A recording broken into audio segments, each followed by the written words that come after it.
Hello, good morning friends. ഇന്നത്തെ ചെമ്പന്നിപ്പൂവിൻ്റെ കഥ കേൾക്കണ്ടേ? അപ്പോൾ എല്ലാവർക്കും പുസ്തകപൂജയൊക്കെയാണ്. അപ്പോൾ അതിൻ്റെ എല്ലാ ആശംസകളും ഉണ്ട് എല്ലാവർക്കും. പിന്നെ ഞാൻ ആദ്യമേ പറയട്ടെ, എൻ്റെ വീഡിയോ ഫുള്ളായിട്ടൊന്ന് സ്കിപ്പ് ചെയ്യാതെ കാണണേ. നിങ്ങളുടെയൊക്കെ സപ്പോർട്ടാണ് കേട്ടോ എൻ്റെ വിജയം.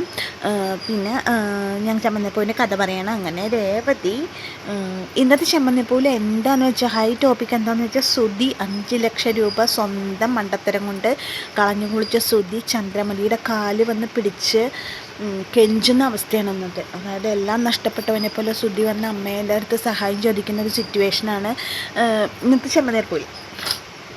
അപ്പം ഞാൻ കഥ പറയാം. അപ്പോൾ അങ്ങനെ രേവതി സച്ചിയുടെ അടുത്ത് അവിടെ ഇരിക്കാൻ വേണ്ടിയിട്ട് രേവതി പുറത്തേക്ക് പോയി മാർക്കറ്റിൽ പോയി മീൻ മേടിച്ചിട്ട് വരാമെന്ന് പറഞ്ഞിട്ട്.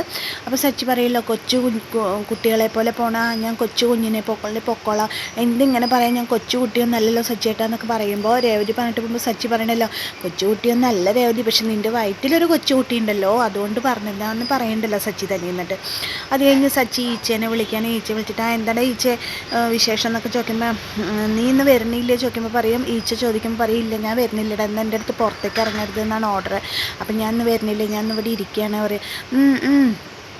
ഇനി ഭാര്യമാർക്ക് അങ്ങനെ പല ആഗ്രഹങ്ങളും കാണും. ഗർഭിണിയായ സമയത്ത് ഭർത്താക്കന്മാരെ അടുത്ത് വേണമെന്നും അങ്ങനെ പല ആഗ്രഹങ്ങളും കാണും.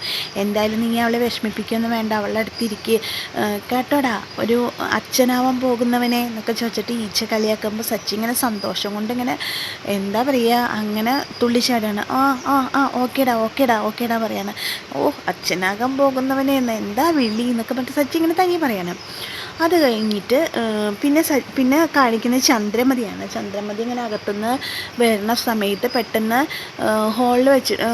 ഹോളിലല്ല, ഊഞ്ഞാലിൻ്റെ അവിടെ ഊഞ്ഞാൽ കെട്ടിയിട്ടുണ്ടാവും, ഊഞ്ഞാലിൻ്റെ അവിടെ വെച്ചിട്ട് ചന്ദ്രമതി നടന്നു വരുമ്പോൾ പെട്ടെന്ന് ആരോ കാലിൽ വലിക്കുകയാണ് കട്ടിലിൻ്റെ അടിയിൽ നിന്ന്. അപ്പോൾ അയ്യോ ആരാത് എൻ്റെ കാലിൽ നിന്ന് വിടുക, ആരെ കാൽമ വലിക്കണമെന്ന് പറയണ ചന്ദ്രമതി. അപ്പോൾ ഒച്ച വെക്കില്ല അമ്മ, ഇത് ഞാൻ അമ്മയെ പറയണ ശ്രുതി. അപ്പോൾ ചന്ദ്രമതി നോക്കുമ്പോൾ ശ്രുതി കട്ടിലിൻ്റെ നീ എന്താ ഇതിൻ്റെ അടിയിൽ, എഴുന്നേറ്റ് വാ, എന്താ പറ്റിയെന്ന് ചോദിക്കണ ചന്ദ്രമതി. എന്താടാ അമ്മയെല്ലാം പോയി അമ്മേ, ഞാൻ തകർന്ന അമ്മ, എല്ലാം നശിച്ചു അമ്മ, എൻ്റെ മണ്ടത്തരം കൊണ്ട് പറ്റിപ്പോയി അമ്മയുടെ പൊന്നു മോനെ അമ്മയുടെ പൊന്നു മോനെല്ലാം തകർന്ന അമ്മ എന്നൊക്കെ പറഞ്ഞിട്ടിങ്ങനെ ശ്രുതി ഭയങ്കര കരച്ചിലാണ്. അപ്പോൾ ചന്ദ്രമതി ചോദിക്കുകയാണ്, എന്താടാ കണ്ണാ, നിനക്ക് എന്താടാ പറ്റിയോ? ചന്ദ്രമതിയുടെ ഉള്ളിലത്തെ മാതൃത്വം ഇങ്ങനെ തുളുമ്പി നിൽക്കുകയാണ് കേട്ടോ. എന്താടാ മോനെ, നിനക്ക് എന്താടാ കണ്ണാ പറ്റിയേ, നീ കരയല്ലേടാ, എന്തിനാടാ നീ ഇങ്ങനെ കരയണേ? എന്നെ ചതിച്ചു അമ്മ, എല്ലാവരും കൂടി എന്നെ ചതിച്ചമ്മ. ചതിച്ചോ? എന്തുണ്ടായേ? ശ്രുതി കല്യാണത്തിന് പോയിട്ട് ശ്രുതിനെ ആരെങ്കിലും അവിടെ നിന്ന് എന്തെങ്കിലും അപായപ്പെടുത്താൻ നോക്കിയോ എന്ന് ചോദിക്കണം ചന്ദ്രമതി. അതൊന്നും അല്ല അമ്മ, പിന്നെ എന്താടാ കൂട്ടാ നിനക്ക് പറ്റിയേ, അമ്മയോട് പറയടാ എന്നൊക്കെ പറഞ്ഞിട്ട് വലിയ മാതൃത്വം ഇങ്ങനെ തുളുമ്പിയിട്ട് വാത്സല്യത്തോടു കൂടി ശ്രുതിയോട് ചോദിക്കുകയാണ്. അപ്പോൾ ശ്രുതി പറയും, അമ്മേ എൻ്റെ കടയിൽ നിന്ന് 2 പേര് വന്ന് 5 ലക്ഷം രൂപയുടെ പർച്ചേസിങ് നടത്തി. 5 ലക്ഷം രൂപയുടെ പർച്ചേസിങ്ങോ? അപ്പം നീ ഭയങ്കരമായിട്ട് സന്തോഷിക്കുകയല്ലേ വേണ്ട, 5 ലക്ഷം രൂപയുടെ കച്ചവടമല്ലേ നിനക്ക് നടന്നേക്കണം, അതിന് എന്തിനാടാ നീ കരയണമെന്ന് ചോദിക്കുകയാണ്.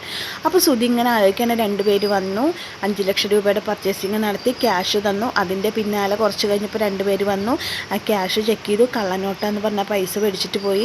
ശ്രുതി അതൊക്കെ ഇങ്ങനെ ആലോചിച്ചിട്ട് ഇതെല്ലാം അമ്മോട് പറയണം. അമ്മോട് പറയുമ്പോൾ ചന്ദ്രമതി ആകെ ഷോക്കേറ്റപ്പോൾ നിൽക്കണം, ആകെ ഞെട്ടിത്തെറിച്ച് നിൽക്കണം. വിവരമില്ലാത്തവനെ, നീ എവിടുന്നാടാ 7 ഡിഗ്രി എടുത്ത്, നീ എന്തിനാടാ 7 ഡിഗ്രി എടുത്ത്, എനിക്ക് മനസ്സിലായില്ലമ്മേ, ഇത് ചതിയാന്ന് മനസ്സിലായി. ഇത് മനസ്സിലാക്കാൻ 7 ഡിഗ്രി ഒന്നും വേണ്ട, സാമാന്യ ബുദ്ധിമതിയുടെ മണ്ടനായവനെ എന്നൊക്കെ പറഞ്ഞിട്ട് ചന്ദ്രമതി ശ്രുതിനെട്ട് അടിച്ച് തവിട്ട് പിടിയാക്കണം. ശ്രുതിനെ ദേഷ്യം തിരുവോളം ചന്ദ്രമതി ഇങ്ങനെ ഓരോ ചീത്ത പറഞ്ഞ് ശ്രുതിനെ അടിക്കില്ലമ്മേ, എനിക്ക് വേദനിക്കണമ്മേ, ഞാൻ അമ്മയുടെ പൊന്നു മോനല്ലമ്മ, എന്നെ ഇങ്ങനെ അടിക്കില്ലമ്മ, പറ്റിപ്പോയി അമ്മ എന്നൊക്കെ പറഞ്ഞിട്ട് ശ്രുതി ഉറക്കെ കരയുന്നുണ്ട്. അത് കഴിഞ്ഞിട്ട് ചന്ദ്രമതി അവിടെ ഇരുന്നിട്ട് ഈശ്വര ഇനിയിപ്പോൾ എന്താ ചെയ്യാന്ന് ചോദിക്കുമ്പോൾ പറയാം, എനിക്ക് ഇനി 5 ലക്ഷം രൂപ എനിക്ക് ശ്രുതി വരുമ്പോഴത്തേക്ക് അത് അവിടെ വെക്കണമേ, അല്ലെങ്കിൽ ശ്രുതിക്ക് എന്നെ വിലയില്ല, ഈ ഒരു വിവരം കൂടി അറിഞ്ഞാൽ അവൾക്ക് എന്നെ ഒട്ടും വിലയുണ്ടാവില്ല അമ്മേ, അല്ലെങ്കിൽ അവൾക്ക് എന്നെ തീരെ വിലയില്ല, എനിക്ക് എന്തായാലും 5 ലക്ഷം രൂപ അവിടെ തിരിച്ചു വെക്കണം അമ്മേ, തിരിച്ചു വെക്കണം എന്ന് മാത്രമല്ല അമ്മേ, 4 ലക്ഷം രൂപ ഡീലർ വരും മേടിക്കാൻ, അയാൾക്ക് കൊടുക്കണം അമ്മേ, ഇല്ലെങ്കിൽ കഷ്ടത്തിലാവും എന്ന് പറയുന്നു.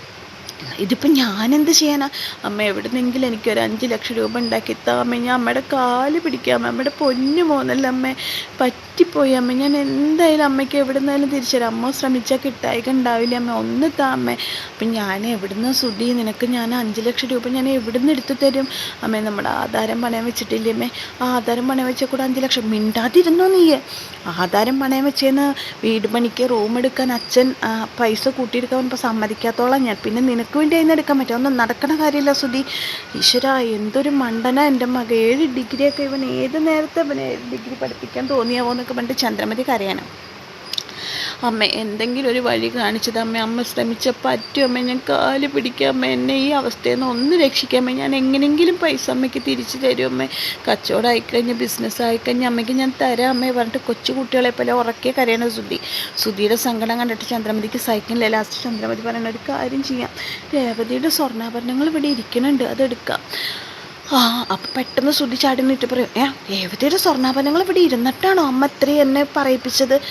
കൂടെ കിടന്നിട്ട് ഇത് നിനക്ക് ഇത്തിരിയെങ്കിലും നാണോ ഉളുപ്പുണ്ടോ? ഞാൻ അവളത് ഒന്നും വേണ്ട പറഞ്ഞിട്ട് ഇവിടെ വെച്ച് പോയെങ്കിൽ അവർ ചോദിച്ചാൽ ഞാൻ എന്ത് പറയും ചോദിക്കും ചന്ദ്രമതി. അപ്പോൾ പറയും, അവൾ അഭിമാനി അമ്മേ, രേവതി കാര്യം എന്തായാലും അഭിമാനി. എൻ്റെ സച്ചിയേട്ടൻ മേടിച്ചെന്ന സ്വർണ്ണാഭരണങ്ങളല്ലാതെ വേറൊന്നും എനിക്ക് വേണ്ടെന്ന് അവൾ പറഞ്ഞില്ലേ, അതിൽ നിന്ന് തന്നെ മനസ്സിലാക്കിക്കൂടെ അവൾ വലിയ അഭിമാനിയാണ്. അവൾ ഒരിക്കലും അത് ചോദിക്കില്ല അമ്മേ പറയണ സച്ചി. അമ്മ അതൊന്നും എടുത്തിട്ട് വാ അമ്മേ, ഞാനത് പണയം വെച്ചിട്ട് ഞാൻ പൈസ കൊടുക്കട്ടെ അമ്മ, എന്നിട്ട് അത് പൈസ അമ്മ ഞാൻ തിരിച്ചെടുത്ത് തരാമേ. ആരും അറിയില്ല അമ്മ, ശ്രുതിയോട് പോലും ഇത് അമ്മ ഇതൊന്നും പറയല്ല അമ്മ, ആരോടും പറയല്ല അമ്മ. പിന്നെ എനിക്കിവിടെ ഇരിക്കേണ്ടി വരില്ല അമ്മ എന്നൊക്കെ പറയണം. നീ ഇവിടെ നിൽക്ക്, ഞാൻ പോയി എടുത്തിട്ട് വരാമെന്ന് പറഞ്ഞിട്ട് അങ്ങനെ ചന്ദ്രമതി അകത്തേക്ക് സ്വർണ്ണങ്ങൾ എടുക്കാൻ പോകണം. അപ്പോൾ ചന്ദ്രമതിയുടെ അടുത്ത് രേവതി ഊരി കൊടുത്ത രേവതിയുടെ എല്ലാ സ്വർണ്ണാഭരണങ്ങളും ചന്ദ്രമതിയാണല്ലോ സൂക്ഷിച്ചേക്കണം. അപ്പോൾ അത് എടുക്കാൻ വേണ്ടി പോവാണ്. അങ്ങനെ അകത്ത് പോയി അലമാര തുറന്നു, താക്കോലെടുത്തു. ചന്ദ്രമതി രേവതിയുടെ സ്വർണ്ണങ്ങളൊക്കെ എടുക്കുകയാണ്. പക്ഷേ സച്ചി അവിടെ ഉണ്ട്. സച്ചി അവിടെ ഉള്ളത് അവർ അറിഞ്ഞിട്ടുണ്ടോ അറിഞ്ഞിട്ടില്ല എന്നൊന്നും അറിയില്ല. ഇനി രേവതിയുടെ സ്വർണ്ണങ്ങളെല്ലാം ഒരു ഇതിൻ്റെ ഉള്ളിലാക്കുകയാണ്, ഒരു തുണി വിരിച്ചിട്ട് ആ തുണിയുടെ ഉള്ളിലാക്കുകയാണ്. അപ്പോൾ ഇനി സച്ചി അറിയോ അറിയില്ലേ ഒന്നും അറിയില്ല. അങ്ങനെ രേവതിയുടെ സ്വർണ്ണങ്ങൾ എടുക്കുന്ന സമയത്താണ് ഇന്നത്തെ എപ്പിസോഡ് അവസാനിക്കുന്നത്. അപ്പോൾ എൻ്റെ കഥ കേട്ട് ഇഷ്ടപ്പെട്ട കൂട്ടുകാർ എന്നത്തെയും പോലെ ഞാൻ പറയുക, എൻ്റെ ചാനലൊന്ന് ലൈക്ക് ചെയ്യുക, ഷെയർ ചെയ്യുക, സബ്സ്ക്രൈബ് ചെയ്യുക. എല്ലാവർക്കും നന്ദി.